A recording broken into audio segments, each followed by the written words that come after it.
Good morning, I'm Beatrice Bird. And I'm Brooke Caldwell. For Oregon News, welcome to Good Morning Oregon. Today, on Good Morning Oregon, we are taking a look at how Eugene residents are dealing with allergy season. University of Oregon students are protesting ice on campus. Spring is upon us, and so is pickleball. And things are heating up with some local cooking. Now, with our weekly weather, we have Renee Steinhoff. Thank you, Beatrice and Brooke. Hello, everyone. It was a weekend with really good weather, and it's gonna get even better. Let's look at our pet walk forecast. We're tracking mostly clear skies. And this morning starting at 44, and as we work our way into the day, we see a shift to the high 70s, 74.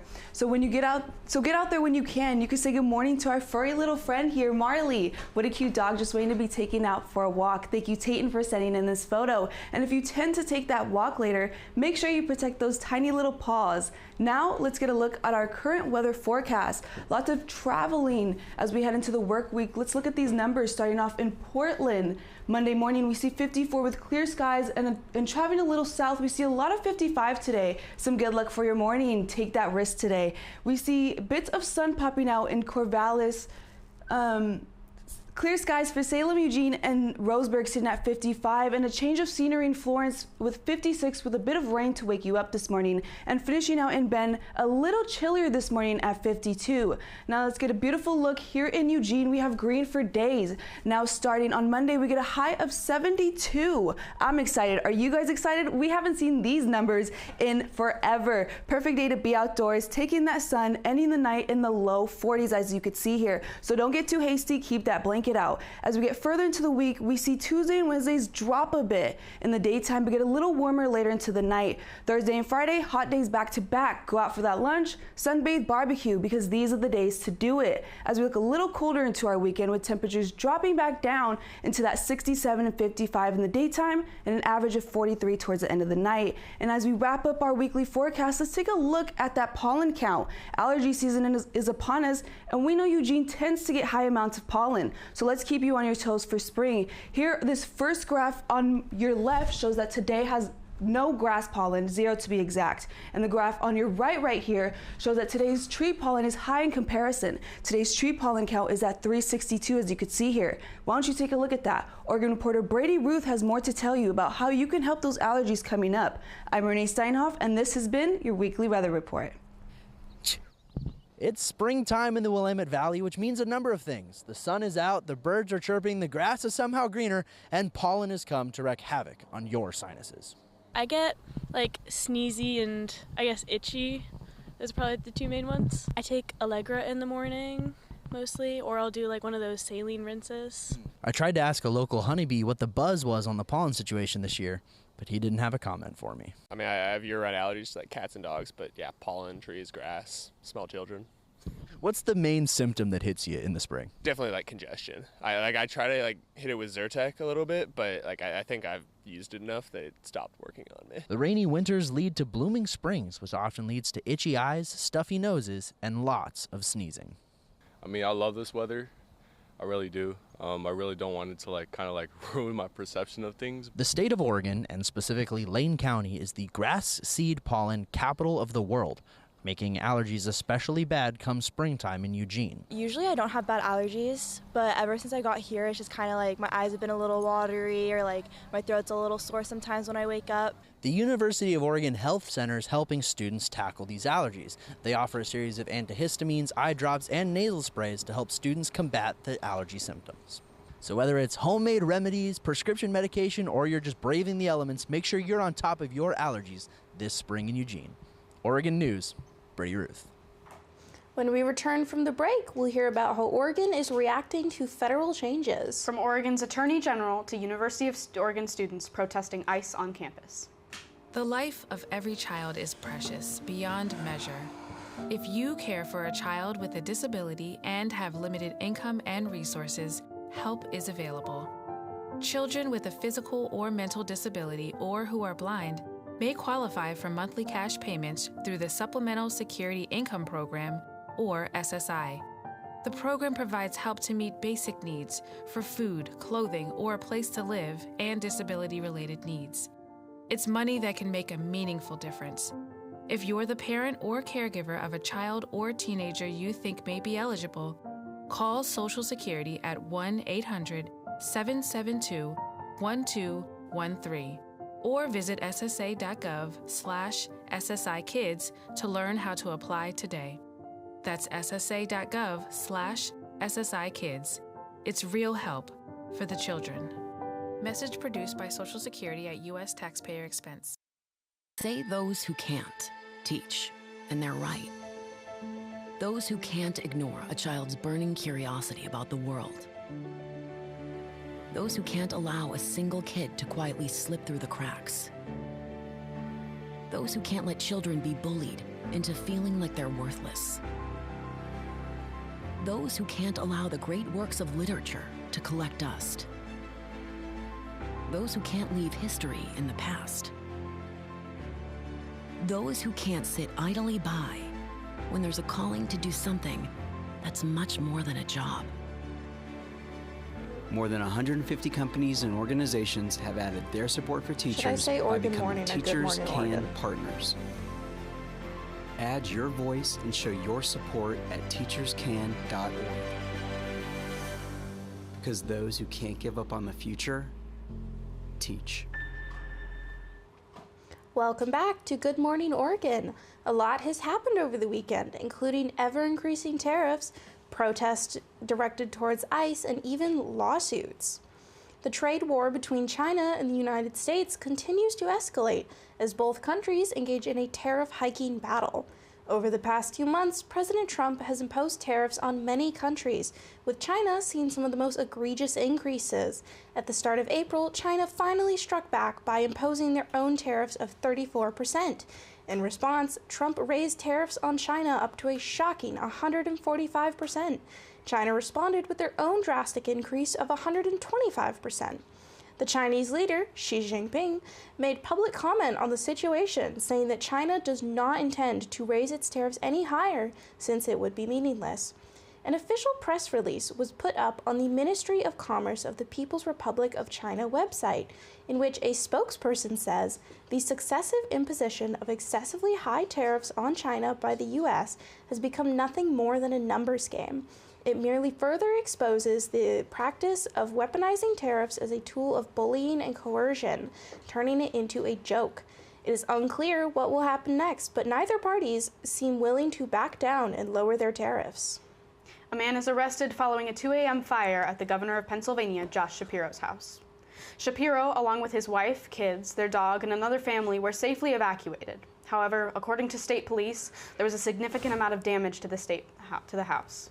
State Police Commissioner Christopher Paris said in a press conference that the 38-year-old suspect, Cody Balmer, was arrested on Sunday. According to state police, Balmer was in the home for less than a minute and evaded law enforcement. Balmer has not been charged, but the Dauphin County District Attorney plans to charge him with attempted murder, terrorism, aggravated arson, and aggravated assault against an enumerated person. Shapiro said in the press conference that the attack was targeted, but the motive is still unknown. The governor emphasized his commitment to continue his job along with his pride in his Jewish faith. According to CNN, elected officials have faced a surge in violent threats in the recent years. The University of Oregon is at the center of a growing controversy after multiple international students had their visas revoked by the Department of Homeland Security. On Friday, students rallied at Johnson Hall, demanding that the university declare themselves a sanctuary campus and refuse compliance with ICE. Oregon News reporter Cameron Salinas has more.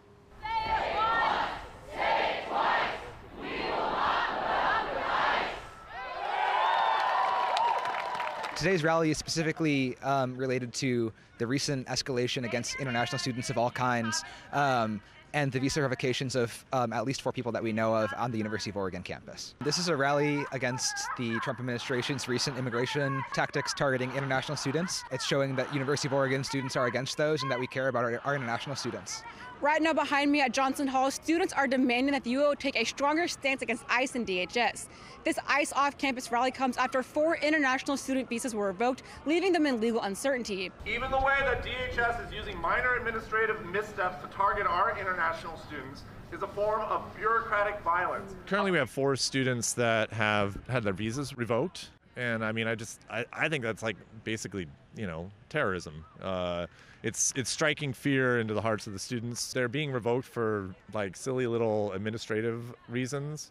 Organizers demand not just support from the university, they demand action. They're not funding legal defense right now for the students, both the current 4 students and potentially the additional students that are going to be targeted. So now's the time for the university to act by providing funding for legal defense. At the rally, organizers handed out Know Your Rights flyers with the steps to take if approached by ICE. Steps include: do not open the door, remain silent, do not provide information regarding where you were born, when, or how you arrived to the country. Call an attorney before answering any questions. Do not sign any legal documents. A valid warrant should have your correct name and address, valid date, and be signed by a judge.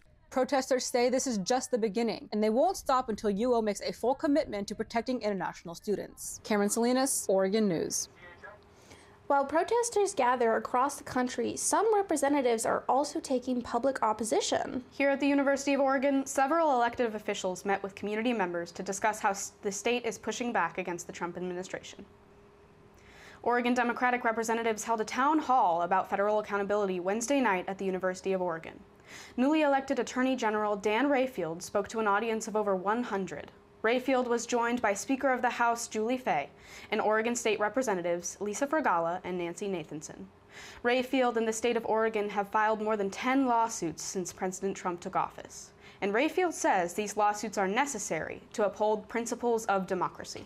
Our democracy was meant to have checks and balances, co-equal branches of government. It's a government that is meant to have public input, free press, an independent judiciary, and all of those should be free from intimidation. The president seems to have forgotten this. Coming up after the break, Nathan Shinagawa will update us on a variety of local and national sports, ranging from professional golf championships to the NBA playoffs and even pickleball. Want to get out of just about anything? Use the environment excuse. Dear housemates, due to the environmental impact of food waste, I'm eating all your leftovers. You're welcome. Is that my shirt? And pants? And shoes? I mean, I'm literally saving the environment. Ooh, what's this about? I'm just doing my part for the environment. What did the sushi say to the bee? Wasabi! Gotta love an open mic carpool. Less cars, more jokes! Is that Mima's punch bowl? We use way too much plastic. Think of the planet. Who is the best princess? The environment is the best excuse. Find an out and opt in to save the earth. Just scan this code. Welcome back to Good Morning Oregon. I'm Nathan Shinagawa, and it was a huge week in the world of sports. Tournaments were won, championships were reclaimed, and more. Starting off with some PGA action. Yesterday afternoon, the 89th Masters tournament came to a close, with Rory McIlroy taking home the green jacket and a spot in history. Coming into this tournament, McIlroy was on an 11-year major championship drought. He entered day 4 of the tournament in first place, 12 under, and nursing a 2-stroke lead over Bryson DeChambeau. Following an up-and-down final round and a rocky back 9, McIlroy found himself 1 putt shy from sealing the win, only to be just short yet again. This set the stage for a playoff with Justin Rose. Only the 11th time in history in a moment of redemption, McIlroy outclassed Rose with a birdie, winning the Masters for the first time in his career. It's such a battle in your head of just trying to stay in the present moment and just trying to hit this next shot good. That was the battle today. My battle today was with myself. McIlroy is now the 6th male golfer to achieve the career Grand Slam, with all 4 major championships. If you like golf and you're in Eugene, tune in next week. Reporters Tatum Torgumson and Brady Ruth have quite the special for you. And also, if you're in Eugene, you may be excited to hear Oregon baseball took care of business on the road against the Maryland Terrapins this weekend. The Ducks won a close one 5-4 Saturday. Sunday saw a rough 12-2 loss to open the doubleheader, but the Ducks bounced back 13-3 in Game 3. This included big days from pitcher Jason Wrights and Mason Neville, who hit his 32nd home run, pushing him to 2nd most in program history. Like Renee mentioned, blue skies will be a lot more frequent in Eugene in the coming weeks, and Oregon morning reporter Eli Thomas has more on a smaller sport you can spend those sunny days playing.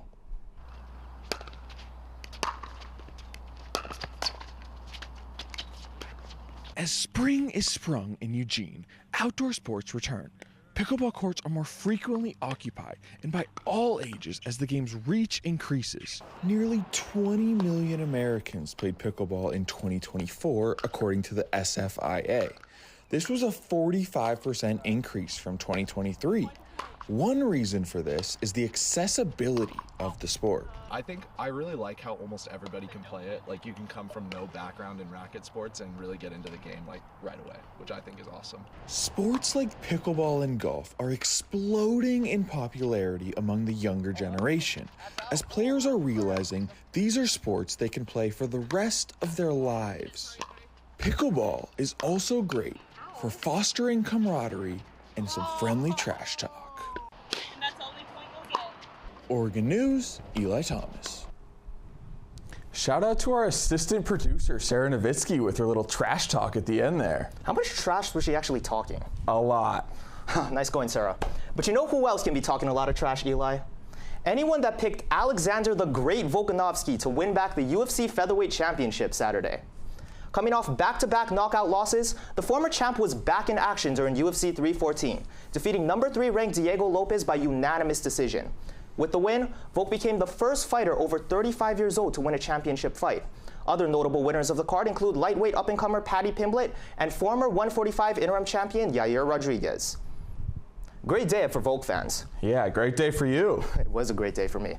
And finally, with the close of the NBA regular season, let's take a look at the playoff bracket, and it looks like it's going to be a good one. Yeah, especially on the west side. The 4-5 matchup is between the Los Angeles Clippers and Denver Nuggets. The Nuggets just fired head coach Mike Malone about a week ago, so it'll be interesting to see how prepared that team is for playoff time. We'll also see the Los Angeles Lakers taking on the Minnesota Timberwolves. It's the second year in a row that the T-Wolves face off against a Luka Doncic team, and we all remember what he did to Rudy Gobert last year. Man, I still can't believe Luka's a Laker. Me neither. Then over on the East, we'll see a series between the 4-seeded Indiana Pacers and 5-seeded Milwaukee Bucks, and the 3-seed New York Knicks taking on the 6-seed Detroit Pistons. In the Western play-ins, we have the Golden State Warriors and the Memphis Grizzlies. The winner of that game will face the Houston Rockets. And then the 9th seed, my favorite team, the Sacramento Kings, the very sorry Sacramento Kings, will face off against the Luka Doncic-less 10 seed Dallas Mavericks. To set up the rights for the second play-in against the 68-win Oklahoma City Thunder. Then the East play-ins will have the Orlando Magic against the Atlanta Hawks. Winner will play the Celtics. Then loser will face the winner of the 9-10 Bulls Heat game. And the winner of that will face the number 1 seeded Cleveland Cavaliers. The play-in tomorrow will conclude on Friday, so we'll see that unlucky soul that will have to face the land. Yeah, it must be nice to root for a competent NBA franchise, Nathan. I've been a pretty happy sports fan lately, but you know, after that Rose Bowl to start the year, I kind of needed it. But you'll feel it soon, Eli, don't worry. The Kings will pick it up back up. When we come back, a look into pop culture and even some culinary.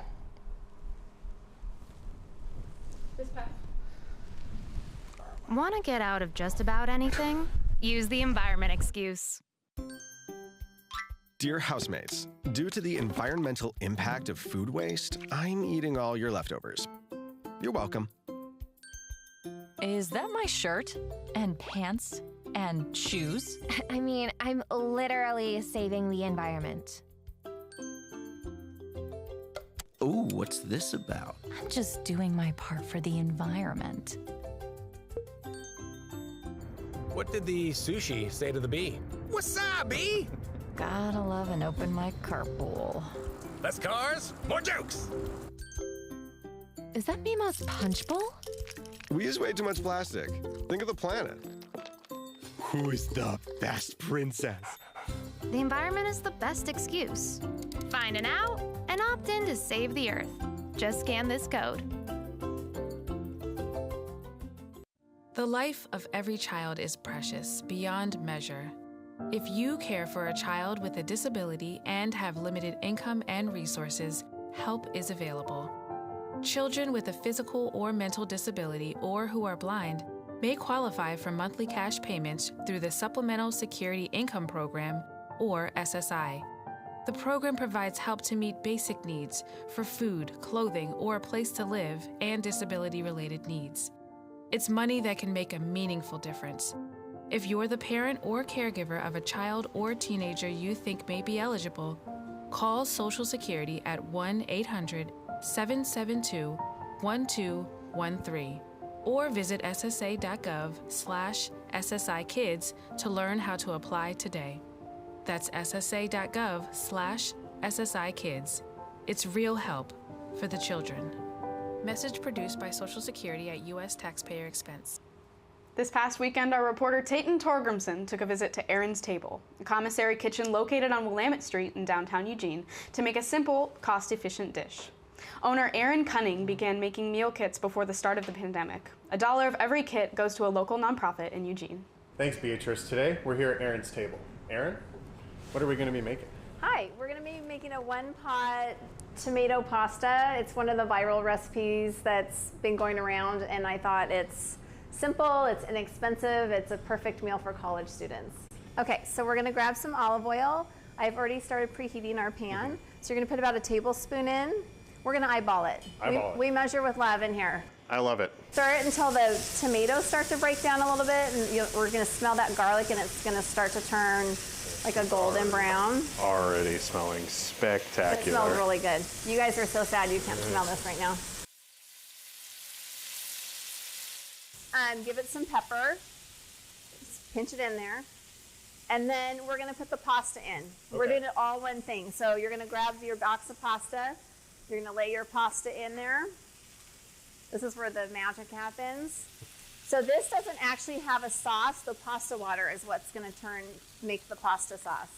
The starch comes out of the pasta as it cooks, and it creates that with the Parmesan that we're going to use later. Yeah. Don't burn your hand.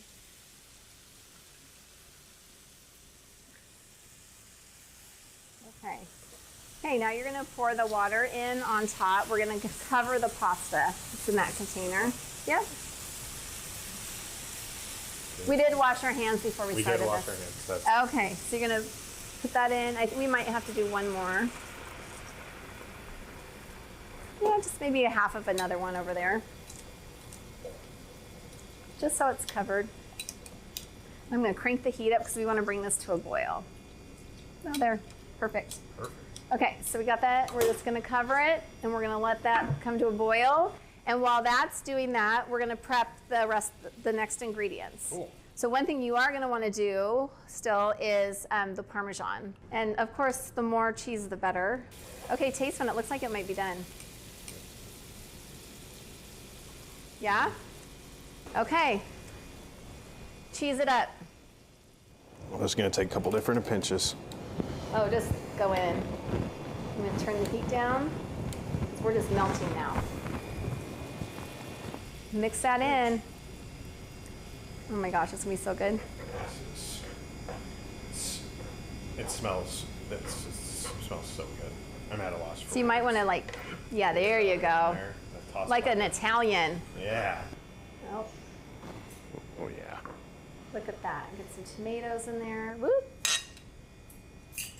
You could even grate some more Parmesan on top because why not? See, now you're speaking to my heartstrings. It looks good. The tomato in there. Okay, I can't get my noodles on my fork. Cheers. Cheers.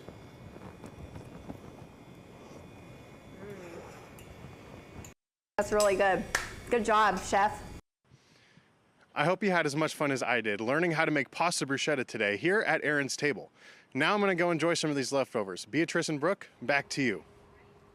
Visit aaronstable.com to purchase a meal kit. University of Oregon students get 20% off using code UOSTUDENT at checkout. Orders must be submitted by Sunday evening and picked up on Tuesdays. Delivery is $8. Brooke, do you have any go-to cost-efficient meals? Well, my personal favorite is roasted broccoli. Chop it up, coat it in olive oil and garlic salt before putting it under the broiler until crispy. That sounds amazing. One of my favorite money-saving hacks is going to the movies and discount Tuesday instead of the regular weekend tickets, because I think they're only like $5. And the concessions have lower rates on Tuesdays at some of the large movie theaters as well. That's good to know. Maybe I'll go see a film tomorrow. Speaking of movies, the Minecraft movie was released in theaters earlier this month, and it's causing quite a commotion. People are coming to watch the Jack Black spectacle, wearing costumes and even bringing real live chickens into the theaters. I work at the movie theater on the weekends, and our theater has had crazy nights. It was so messy, like you couldn't walk anywhere, like the floors were completely full of popcorn. We had to take a dustpan and just walk across the aisle. By the time we got to the end, it was full.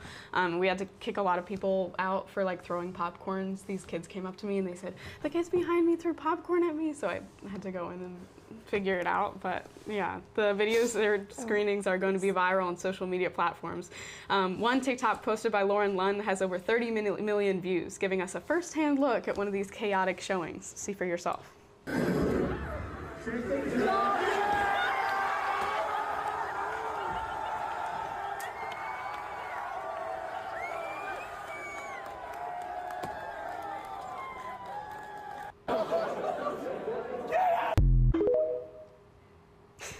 That looks quite insane. Crazy, I know. Also, speaking of insane, weekend 1 of Coachella just ended, and it gave the crowds exactly what they'd been waiting for, with stars ranging from Green Day to Shabuzi, to Clairo, to Megan Thee Stallion, Charlie XCX. So many genres and tastes of music came together.